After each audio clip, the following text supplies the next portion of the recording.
Twitter est-il trop libre? C'est une habitude sur Twitter. Un internaute commence une phrase et d'autres la complètent. Objectif, être drôle, léger. Depuis samedi, ces quelques mots « si mon fils est gay » ont été repris massivement. Des propos haineux sur Internet, cette avocate en constate quotidiennement. Des tweets comme celui-ci, nique les bougnoules, à mort les juifs. Et très vite, le réseau social est submergé par des propos homophobes, des insultes et des messages d'une rare violence. Les discours antisémites, les discours racistes sont extrêmement présents, extrêmement forts. D'ailleurs, le nombre de plaintes liées à des menaces et des insultes sur Internet a doublé en 2017. Je vous avertis, ça va devenir assez explicite.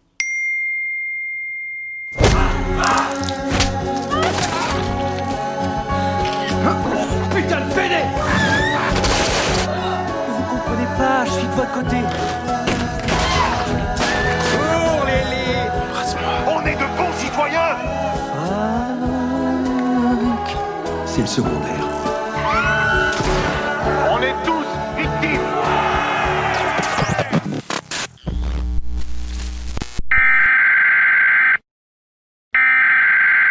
Sous couvert d'anonymat, on fait des choses qu'on ferait pas dans la vraie vie. Et des trucs horribles quoi, genre Emma Cake-Up elle se fait tourner dans les caves, enfin t'es qu'une sale pute. Avec Balance ton port, avec l'affaire Weinstein, le harcèlement a été condamné un peu partout, sauf dans un secteur où ça semble accepté par tout le monde, c'est le porno. Vous êtes harcelé aujourd'hui? Oui, je suis harcelée tout le temps. Ça fait des années que je le dénonce. On nous harcèle sur les réseaux sociaux. Moi, je reçois des menaces de mort, des insultes. On me dit « je te souhaite d'avoir le cancer du sein ». J'ai reçu dernièrement « j'aimerais te balancer de l'acide sur le visage pour savoir dans quoi tu vas te reconvertir plus tard quand tu pourras plus vendre ton corps ». Et là, j'ai vu. Je ne sais même pas pourquoi j'ai cliqué dessus. On disait que j'étais un monstre. Pourquoi mes parents n'avaient pas avorté? Qu'on me brûle? Bah tu sais quoi? T'as qu'à les pendre, ça fera une connasse de moins sur Terre. Très tôt, ça a commencé à devenir très virulent. It was picked up in the world of social media. That's when this erupted into a firestorm. Il y avait des commentaires avec cette photo? Ouais. C'était... on m'insultait tout le temps. C'était tout le temps... t'es une pute. It was hard to believe. She said I can't do this anymore.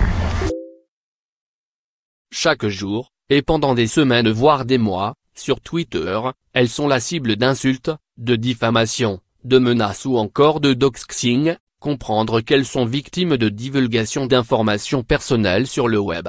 Leurs agresseurs des internautes, souvent anonymes, mais toujours galvanisés par l'effet de meute. En l'espace de 3 heures, ils sont passés de sale pute à je vais t'égorger, violer ton cadavre, et faire de même avec ton enfant. J'aurais aimé qu'un chien te viole. Suite à des menaces de viol, une présentatrice télé en Suède nommée Anna Brolin a par exemple dû fermer son compte Twitter. En juillet, la journaliste Jessica Valenti du quotidien britannique The Guardian a fait le même choix, après des menaces de viol contre sa fille de 5 ans. Je peux vous dire que des nanas ou des mecs comme moi, du même âge, ou plus jeunes, ou plus âgés, mais plus influençables, plus fragiles, mais il se serait suicidé. On l'a traité de tous les noms, on lui a même dit bah suicide-toi, tu vois, tu n'es qu'une merde, etc., etc. Puis ça c'est avec des milliers de tweets, hein. C'est pas juste 3 tweets à la con, c'est vraiment des milliers de tweets. Les acteurs porno gays se sont mis à vraiment l'insulter, toute la communauté s'est foutue sur son dos en fait. Voici par exemple le tweet de quelqu'un qui affirme que la communauté LGBT s'est transformé en lynch mob, donc une mafia, voilà, des hommes de main qui vont lyncher les gens. Et du coup le problème c'est que bah ça a continué, et puis son dernier tweet, malheureusement ça s'est fini par aller tous vous faire foutre quoi. Et puis on a appris quelques heures plus tard son décès sur internet quoi. Alors, il faut bien comprendre que si August Ames a mis fin à ses jours après un événement comme celui-ci sur Twitter, pour certaines personnes ça paraît rien, mais je rappelle quand même que cette femme est née en 94, c'est un bébé, elle a 23 ans, elle est née avec internet, elle est née avec les réseaux sociaux, et les réseaux sociaux on le sait pour cette nouvelle génération de personnes, c'est Dieu. Il n'y a pas de soutien et psychologiquement c'est ultra violent. Bon, il y en a un, celui-là elle est plutôt pas mal, grâce à lui en fait je suis restée 72 heures enfermée chez moi dans mon lit en train de pleurer. Alors, grosse épave. Tu n'as aucun avenir, que ce soit professionnel, bail les métiers à partir de 40 ans, vu comment tu ressembles déjà à rien. Ou familial, personne ne voudra de toi en tant que femme. Imagine un peu, tu fais un gosse, ton gosse de 11 ans tombe sur ça. Grosse catin, t'as pas honte, ta seule vie ça aurait été de te faire sodomiser de tes 18 ans à 30 ans pour X argent. T'es juste une pute, une salope, une grosse salope. Assume maintenant. Quand vous lisez un message comme ça, comment on encaisse? Bah on n'encaisse pas, on pleure quoi. Cet hiver, je me suis fait une bonne vieille dépression des familles, mais genre à pleurer pour un oui ou pour un non dans Carrefour City. Et je crois bien que ça là est lié à la violence des exigences sur les réseaux sociaux. Vous êtes harcelé par des majeurs, des hommes adultes, mais aussi par des très jeunes garçons. Quel type de message vous recevez? Là, j'ai des messages d'un gamin de 12 ans. T'es tarpin bonne, j'aimerais te bouffer la chatte.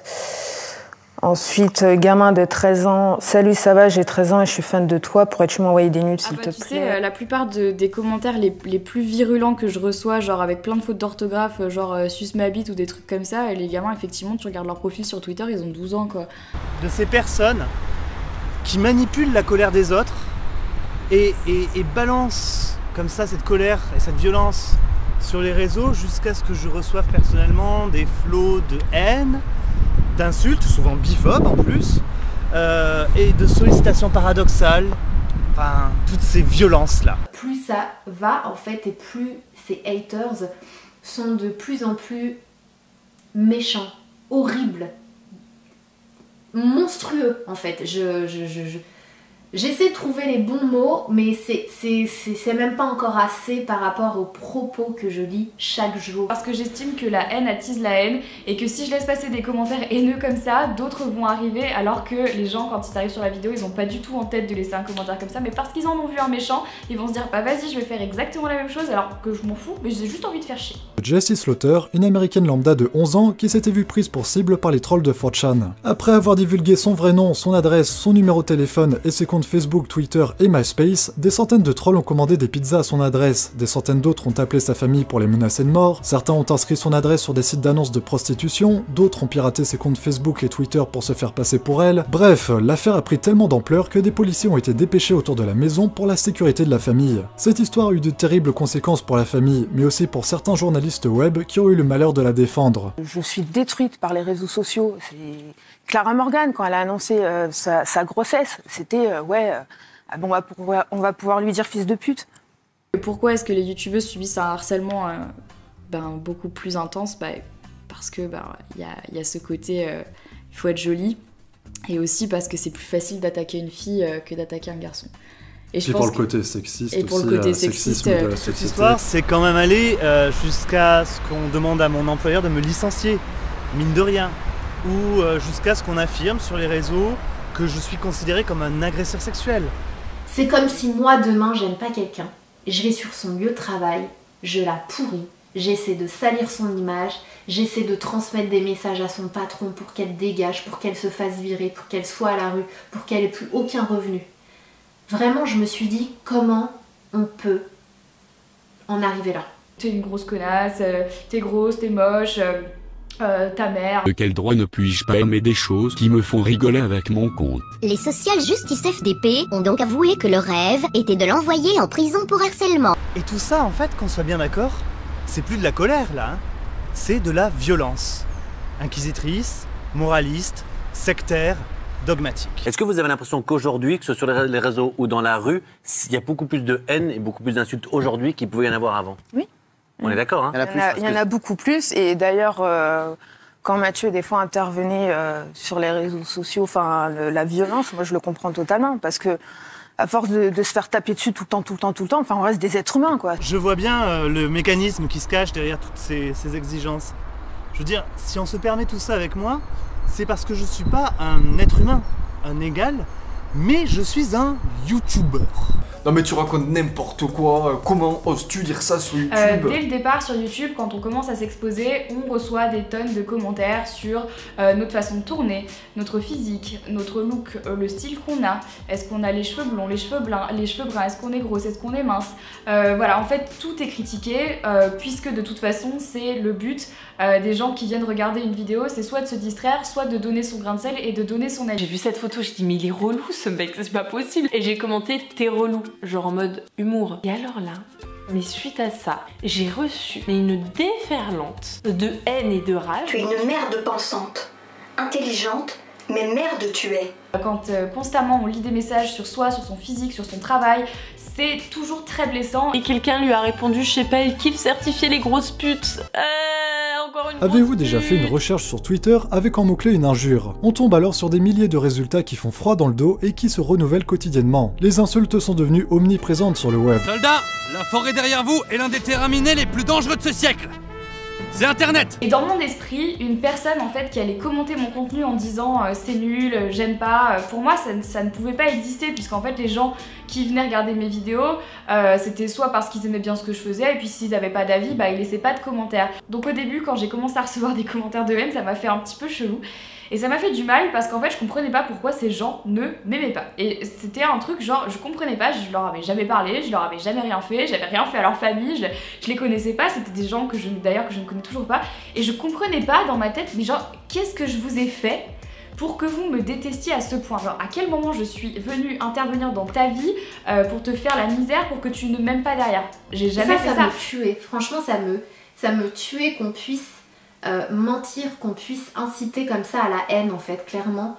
Ça me faisait mal. Et l'autre chose qui me faisait mal aussi, c'est qu'il y a des gens qui étaient là, qui s'abonnaient au compte et qui prenaient du popcorn et qui regardaient tout ce qui s'est passé. C'est un feuilleton, c'était une télé-réalité pour eux. Qui commentaient, qui se permettaient de donner des avis sur le physique de mes frères et sœurs ou le physique de mes amis. Je veux plus, j'ai plus envie, je mérite pas ça, je mérite pas qu'on s'en prenne, qu'on s'acharne, qu'on marcelle comme ça chaque jour. C'est pas possible. J'ai dû déménager 2 fois de mes appartements parce que des gens avaient trouvé où j'habitais à cause de mes snaps, juste enfin des trucs à la con, mais les gens ont trouvé où j'habitais et donc du coup ils sonnaient chez moi, ils sonnaient à ma porte, ils laissaient des trucs devant ma porte, ils laissaient des trucs dans ma boîte aux lettres, ils appelaient à l'interphone la nuit et tout. En fait, ces gens qui m'insultent, ils comprennent pas parce qu'ils disent oui, c'est juste des gens qui mangeaient en bas de chez toi. Non, c'était vraiment des abonnés déjà. Voilà. Essayez de vous mettre à ma place. En fait, quand ça sonne toi, ça va faire 1 an en fait que ça sonne chez moi limite tous les jours. Carreur répondu FTG FDP. Ce qui veut dire je suis pas tout à fait d'accord avec ton point de vue. Et l'autre c'est pas démonté. Nazi. Nazi. En 4 phrases on avait atteint le point Godwin. Pas en chocolat, 3 phrases après, on parle du nazisme, sérieusement? Tu peux pas t'en rendre compte même si t'en es pas victime. Et le pire, c'est que quand tu dis que t'es victime de racisme, on va te répondre mais non, y a plus de racisme, c'est dépassé, vous abusez toujours. Les gens trop fiers de leurs origines, c'est gênant. À partir de ce tweet-là, j'ai reçu énormément de messages de haine, donc je vous mets des captures écran juste ici, comme quoi j'étais blanche et donc je n'avais pas d'origine. Et j'ai reçu un tweet d'une jeune femme qui me dit « MDR, tu dis ça parce que toi, t'es pas une maghrébine, t'es juste une babtou fragile. MDR, vas-y, ferme ta gueule, tu peux pas tester. » Scarlett Johansson has the emotional range of a celery. I hate white people. Is Kumail Nanjiani's multiple colors? Yes. Every shade of your mom's lipstick. Je me souviens d'un plus méchant que ça. Ouais, non mais il y a plus méchant. Il y en a un bien plus méchant qui disait la mort de Benoît Duquesne est un drame, son remplacement par Nicolas Poincaré en est un autre. Jennifer Lawrence gives really unenthusiastic. How did they know? LOL, yo. Will Ferrell, dumb. Va te faire enculer, va bien te faire enculer, connard. Tu fais le mec qui a des principes, mais tu penses qu'avec ta bite, bâtard. Je te fais bouffer mes tampons, t'es tout fait comme un con, connard. Alors va te faire enculer. La majorité des trolls, pas tous, mais la majorité, se nourrissent d'attention, pas pour un quelconque ego ou par narcissisme, mais tout simplement parce que si vous ne leur prêtez pas attention, leur piège ne fonctionne pas. Utilisent l'humour sous toutes ses formes pour s'attaquer aux autres, ironie, sarcasme, humour noir, et j'en passe. Essayent de susciter des réactions plutôt que d'échanger, discuter ou communiquer. Savent très bien ce qu'ils font du début à la fin, car ils ont toujours un objectif en tête, atteindre le point Godwin, créer la zizanie, faire craquer leur cible, saboter une communauté, mettre à l'épreuve autrui ou encore utiliser le trolling comme une méthode de combat idéologique. Les haters, quant à eux, se fichent de l'attention ou des réactions, ils souhaitent juste évacuer leur haine, exprimer leur mécontentement et cracher leur venin. N'utilisent que très rarement l'humour, si ce n'est jamais, la subtilité de leurs propos est la dernière de leurs préoccupations, et ça leur est même contre-productif. N'ont aucun but si ce n'est se défouler sur quelqu'un ou une communauté. Sont pour la plupart soit frustrés, soit sur les nerfs, soit révoltés contre tout ce qui les entoure. Un rageux est en général un être frustré par la vie réelle. qui va se servir d'internet comme exécutoire où il pourra librement cracher son venin sur qui bon lui semble. Contrairement au précédent siècle, l'humain a aujourd'hui la possibilité, grâce à Internet, d'avoir facilement son quart d'heure de gloire, aussi éphémère soit-il. Je dis facilement car il y a en effet 1001 manières d'y arriver, dont une qui se trouve être l'une des plus faciles, cracher sur quelqu'un de plus connu pour attirer l'attention sur soi. Certains ne s'en privent pas et sautent sur la moindre occasion, aussi minuscule soit-elle, quitte à déformer les propos de la personne concernée, les sortir du contexte ou tout simplement mentir. Vu que Twitter est le réseau social dédié au partage à outrance avec son système de retweet en un clic, c'est devenu l'endroit idéal pour ça. Il y a un aspect dans le fait d'être youtubeur avec lequel je suis le moins à l'aise, c'est le fait d'être une personnalité publique. Tout ce que je dis va être analysé, décortiqué, sorti du contexte. Cyprien est raciste ? 9000 retweets ? Cyprien, vous êtes raciste. Vous répondez quoi à la polémique ? Sur internet, en fait, c'est un sport de s'offusquer. Oui, il se jette sur la moindre occasion, le moindre petit mot qui peut être pris de travers. C'est encore plus particulier sur Twitter, en fait. Ah oui, un vrai champ de bataille. Oui, c'est un champ de bataille. Pourquoi ? Parce que se plaindre est devenu le seul moyen d'exister pour beaucoup de gens, en fait. Ouais, clairement, ouais. Et si jamais ces gens-là arrêtent de se plaindre, ils arrêtent d'exister. Au fil de mes 6 années passées sur Twitter, je l'ai vu petit à petit se transformer en un champ de bataille, où c'est le concours de celui qui va le plus dénoncer l'autre pour s'attirer les retweets et son quart d'heure de gloire. J'ai un peu arrêté les blagues aussi parce que je m'en prenais quand même plein la gueule, et encore une fois ça retombe sur le truc de la question d'avant. C'est un mec qui a 200 abonnés, il sort de je sais pas où, il m'insulte d'homophobe de ouf quoi. Et je vois tellement des fois de tweets qui sont à 10 000 retweets parce que la meuf elle a mis un truc... Et puis tout le monde la clash et ça me prend plein la gueule quoi. Si t'as besoin de dire quelque chose et que tu le mets sur Twitter, y a rien de pire. L'ironie, c'est qu'ils nuisent à la liberté d'expression des autres car ils entraînent une autocensure de plus en plus importante de ceux qui s'expriment en ligne. Un sondage a été réalisé anonymement auprès de la rédaction du Time et il en ressort que 80% des journalistes avouent éviter spontanément certains sujets en ligne. Et la moitié des femmes de la rédaction ont envisagé de quitter le métier face au harcèlement en ligne. Il y a aussi ce truc de genre les gens célèbres n'ont pas le droit de donner leur avis. C'est ça, sur Twitter, tout le monde peut t'attaquer mais toi t'as pas le droit de répondre. De plus en plus de stars ferment leur compte Twitter ou Instagram, écœurés par des flots d'insultes ou de menaces sur ces réseaux sociaux. Je cite Christophe Willem, l'avènement Twitter a fait apparaître le côté vil et malsain de certaines personnes jouissant de cette liberté de parole pour y répandre une haine permanente sous couvert d'un anonymat nouveau, celui de la lâcheté. Internet est le royaume des lâches, les trolls font juste du bruit et n'ont aucune fureur. Sur internet, il y a celui qu'on appelle Peter le screener, oui c'est Peter le screener. Il passe ses journées sur les réseaux à la quête d'une lémique pauvre. Dès qu'il a trouvé comment croire enclencher, te voici désormais piégé à tout jamais, Peter. Et donc, pour démontrer que James Gunn serait soi-disant pas mieux, ils ont donc cherché un tweet pas politiquement correct de sa part. Et les mecs sont tellement névrosés qu'ils ont remonté 10 ans, putain 10 ans de tweets. Nouvelle démésis des fanboys tarés anti-SJW qui a fait un film sexiste anti-homme où les femmes ont trop raison et ont le pouvoir. Enfin sûrement des misogynes sexistes, parce que bon, pas être d'accord avec les pseudo-féministes d'aujourd'hui, il faut quand même en tenir une couche hein. Mais, et sans étonnement en fait, quand elles ont partagé ma vidéo, elles se sont faites insulter et rabaisser. Par qui vous me demandez? Par les fameuses personnes qui prônent tout et n'importe quoi au nom de la tolérance, de la liberté d'être et de s'exprimer, de l'amour de son prochain et du plus faible. Par contre, si vous aimez penser par vous-même et que par le fruit du hasard votre avis diverge du leur, ces personnes vous insulteront et iront jusqu'à vous menacer pour vous faire taire. Le fameux SJW versus Logic. Cette police de la pensée a donc commencé à partager ma vidéo en masse et à la signaler. Motif, harcèlement. Parce que oui, reprendre point par point un discours et donner son avis dessus, c'est clairement du harcèlement. Ensuite, c'est ma dernière vidéo sur les SJW qui a été supprimée. Motif, cette vidéo ne respecte pas les règles de YouTube sur le discours de la haine. Donc maintenant, dire de mettre un coup de frein à main, c'est inciter à la haine. Que se teindre les cheveux en bleu pour aller beugler des slogans mal écrits, ou être agressif sur Twitter en prenant la tolérance, n'est pas un acte de résistance. Mais depuis que j'ai découvert que j'étais une personne non binaire et que je suis devenue militante LGBTQQIP2SAA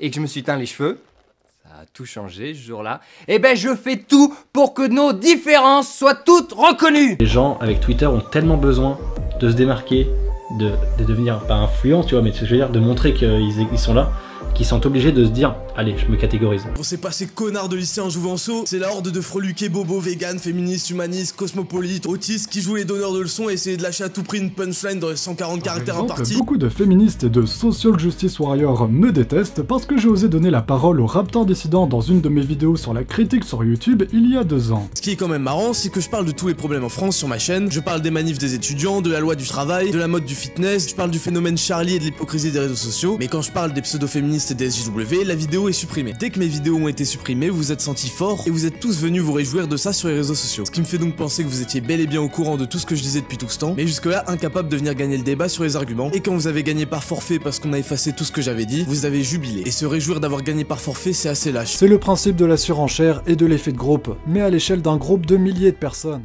Le fanatisme. Tout ce qui rassemble. C'est le grand drame en fait des réseaux sociaux, c'est qu'il n'y a plus de milieu en fait, il n'y a plus que les extrêmes. Certaines personnes d'extrême droite me reprochent d'être d'extrême gauche du fait d'avoir interviewé Jean-Luc Mélenchon, et certaines personnes d'extrême gauche me reprochent d'être d'extrême droite du fait d'avoir donné la parole aux raptors dissidents. Selon une étude de l'Université de Californie du Sud, les réseaux sociaux tendent à déformer notre perception du monde, laissant penser que la majorité des gens partagent une opinion pourtant minoritaire. De toute façon, d'une manière générale, la société est infiniment crispée aujourd'hui, sur tous les sujets, et c'est pas en crispant plus la société qu'on va l'arranger. Attention, il a dit ça, il a sous-entendu ça. Ah, attention, parce qu'il y a une blague là où il sous-entend ça. Je veux dire, est-ce que vous trouvez vraiment que les gens sont plus heureux aujourd'hui? C'est pour ça que je pense que les réseaux sociaux, ça a vraiment été très néfaste sur une partie de la génération actuelle, quoi. Les messages de haine ne font que croître sur les réseaux. En 2014, selon une étude française, 24% des commentaires sur les sites d'information ont été retirés par des modérateurs pour cause de racisme, d'insultes, d'agressions ou d'appel à la haine ou à la violence. En 2015, nous en étions à 27%. Et puis bien sûr, n'oublions pas YouTube. Je peux vous dire que beaucoup de vidéastes évitent les sujets sensibles pour ne justement pas avoir...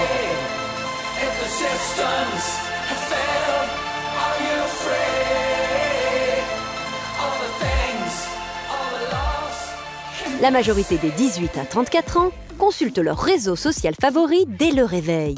Et plus de 80% des adolescents les consultent avant de s'endormir. Et entre-temps, on consulte les réseaux sociaux non-stop. Tout au long de la journée, un utilisateur moyen passerait un peu plus de 2h19 sur les réseaux sociaux, la France se situant dans la moyenne basse, avec 1h23 de connexion par jour pour un utilisateur de Facebook, Twitter ou Snapchat moyen.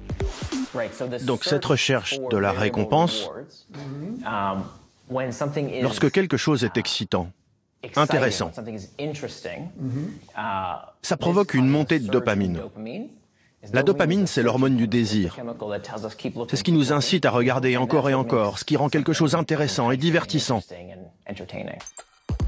Lorsqu'on reçoit un snap, un tweet ou que quelqu'un aime notre nouvelle photo sur Instagram par exemple, il a été démontré que notre cerveau relâche de la dopamine, l'hormone du plaisir. Chaque notification stimule dans notre cerveau ce circuit de la récompense. Et ce sont ces notifications qui nous rendent accros. Oui, il y a des aspects négatifs à cette technologie, bien sûr. Une fraction infime de la population est vraiment accro. Et vous dites que tout le monde est accro. Nous vérifions notre téléphone portable en moyenne 30 fois par jour. Et si le nombre de notifications baisse, cela peut entraîner des dépressions chez des personnes fragiles. Ce sont les jeunes qui y sont les plus sensibles. En travaillant avec les plus jeunes, j'ai commencé à voir les mêmes symptômes cliniques que pour l'addiction aux drogues. Le manque, l'impulsivité, l'agressivité. J'ai donc commencé à faire des recherches. Au fur et à mesure, je découvrais que ces appareils augmentaient le niveau de dopamine. Ils créaient de la dopamine. Dans un article publié en 2017, le magazine américain The Atlantic a analysé l'évolution de la santé mentale des teenagers américains ces 25 dernières années. Le constat est brutal. L'omniprésence des smartphones dans les foyers américains coïncide avec une augmentation du nombre de dépressions et de pensées suicidaires. Les jeunes filles sont celles qui passent le plus de temps sur les réseaux sociaux et qui semblent être les plus fragiles. Mais les adultes ne sont pas à l'abri. Les études montrent que plus les jeunes adultes consacrent du temps aux réseaux sociaux, plus ils ressentent un sentiment de solitude. Pourquoi y a-t-il de la frustration ? De comprendre pourquoi il y a des frustrés. C'est facile à comprendre. Toute la littérature de Houellebecq est extrêmement intéressante sur ce sujet-là. Houellebecq nous dit, regardez ce qui s'est passé avec mai 68, on a libéralisé totalement les comportements, on a cru qu'on allait faire la révolution, puis finalement pas du tout, on a laissé une espèce de liberté générale et généralisée en disant, allez, allez-y. Des valeurs d'individualité qui sont extrêmement importantes également. Donc le fait d'être unique, de revendiquer cette unicité. Si vous êtes jeune, beau, riche, sexuellement performant, etc., c'est formidable, le libéralisme. Nous sommes dominés par une idéologie, par une dictature ultralibérale. On abdique complètement toute intelligence, toute réflexion, ou tout esprit critique. On abdique toute liberté aussi. Oui, ou toute intelligence, quoi. Vraiment, on cesse d'être intelligent. Selon une étude britannique, Statue of Mind, réalisée par la Royal Society pour la santé publique, Instagram est le réseau social qui suscite le plus d'anxiété chez les jeunes. Si t'es pas toujours désiré, de toute façon, tu te passes dans une posture de victime en permanence.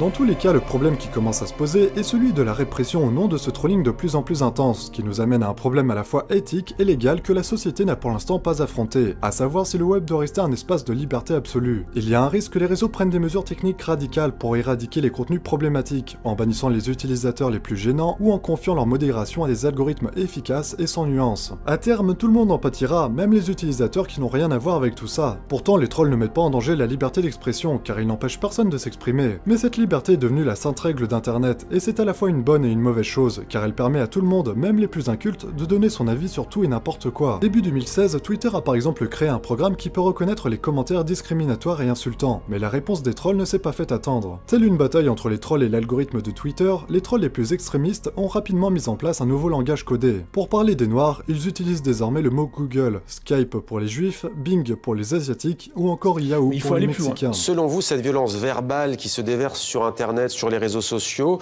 est-ce qu'elle précède la violence physique que l'on peut voir parfois à travers de terribles faits divers, si l'on peut parler de faits divers? Oui, moi j'en suis persuadé. Je suis sûr que cette violence verbale permet de déclencher derrière des passages à l'acte. Le nombre de passages à l'acte, c'est-à-dire dégradation contre des biens, ou des attaques et des atteintes contre des personnes augmentent. Et ça, c'est particulièrement inquiétant. Et donc c'est pour ça qu'il faut qu'on puisse contrer cette violence verbale, ces discours de haine sur les réseaux sociaux, qui sont d'ailleurs accessibles aux plus jeunes. Et c'est ça qui est dangereux, parce que lorsqu'on prépare des structures mentales ou lorsqu'on forge les esprits avec ces messages de haine, eh bien, il ne faut pas s'étonner que derrière, dans la rue, sur la voie publique, on ait après des incidents. Transmettre aux enfants les principes de la République et du vivre ensemble, notre confiance et notre estime. Mais surtout, il faut veiller à ce que les propos racistes et haineux ne continuent pas à se propager sans relâche sur Internet et les réseaux sociaux. Toutes les plateformes qui hébergent ces sites doivent être obligées à coopérer et à avoir un directeur de publication à qui nous pouvons nous adresser et contre qui nous pouvons agir efficacement. Il faut pouvoir en référer, bloquer les contenus faux et les rumeurs.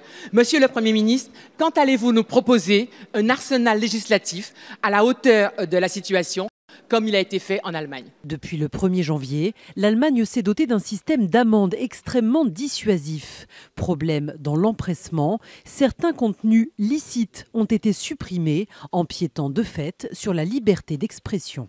YouTube a annoncé les nouveautés de sa future mise à jour avec les Heroes YouTube. N'importe qui pourra signaler une vidéo ou un commentaire blessant ou enfreignant les règles, et ce signalement sera bien plus pris en compte qu'auparavant. Apparemment, cette mise à jour ne plaît pas à la majorité au vu de la barre like-dislike de la vidéo de présentation. Beaucoup crient à la censure et pointent du doigt la montée de la pensée unique au détriment de la liberté d'expression.